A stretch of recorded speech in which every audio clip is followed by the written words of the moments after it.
And this is what you got. Oh my gosh.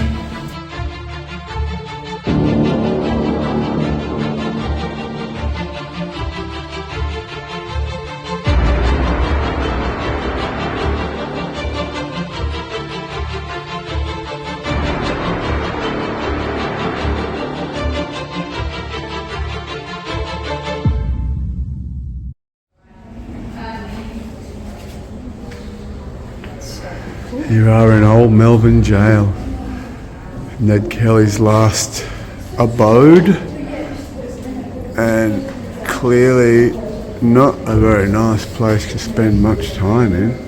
And it's really freaky to be inside. So when the inmates first brought into this prison in the 19th century, they put this so-called silence mask on you, and you're supposed to wear it the entire time.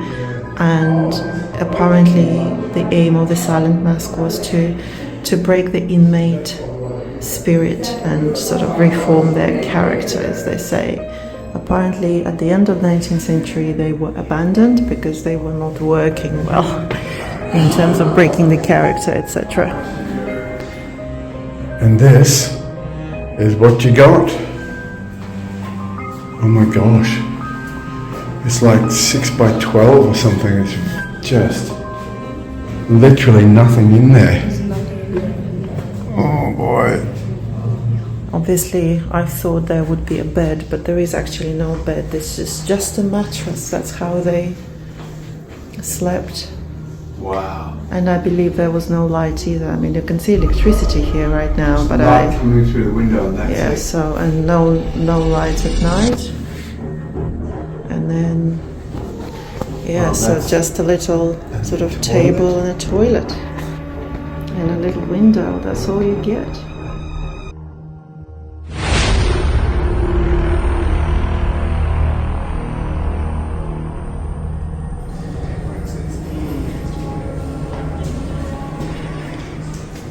So this is a cell of someone named Frederick Bailey Deeming.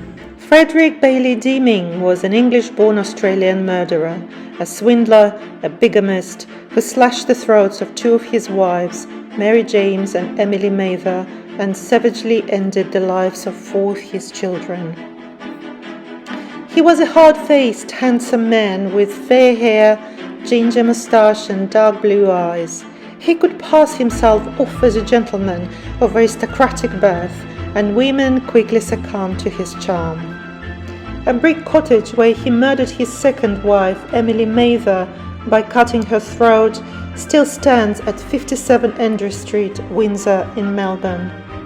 Deeming was sentenced to death. He was hung on Monday, 23rd of May, 1892. And that's his death mask, something that they used to do. Yeah, he's quite well known as being almost as notorious as Ned Kelly. And even some people suspect that he might have been connected with the Jack the Ripper murders. He was arrested in Western Australia. They eventually tracked him down, and he was sentenced to death in May 1892, and that's when he was hung. But for some reason, a future Prime Minister, so Alfred Deakin, he was one of Australia's Prime Ministers back in the day, and he argued the defence and said that the poor chap was probably, obviously he killed these people, but they're saying that he might have been insane, which of course meant that he probably wasn't due to get the death sentence, but anyway, that's history. So yeah, Frederick Bailey Deeming. Australia's most famous citizen, Ned Kelly, occupier of cell 113, was convicted of murder and executed by hanging here in November 1880. Ned Kelly was a bushranger, one of the last Australian rural outlaws of the 19th century. In 1877, Kelly shot and injured a policeman who was trying to arrest his brother, Dan Kelly, for horse theft.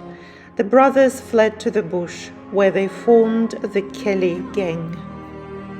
The Kelly gangs committed a series of daring robberies, capturing the imagination of the public.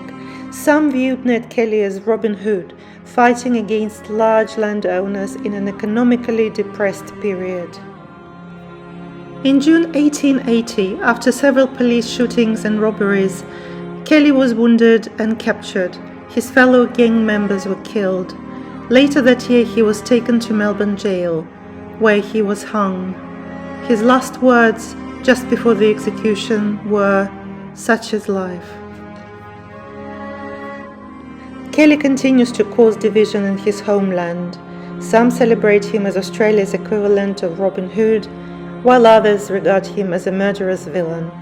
What makes Ned a legend is not that everyone sees him the same, it's that everyone sees him.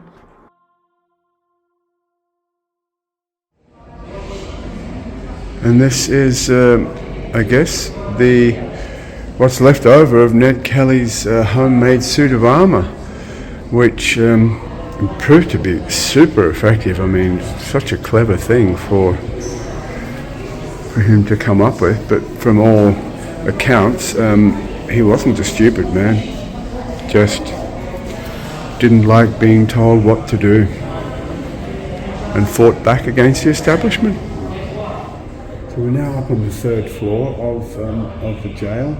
The men's jail had only 3 floors. The women's jail, which has since been demolished, had 4 floors. But this is a very rare location where there's a little bit of light that is a stark contrast to the otherwise darkness and the heaviness of this building. The light comes in here and it kind of lights up this area, which obviously is the exact place where a lot of prisoners spent their last seconds on this planet. Crazy. Oof.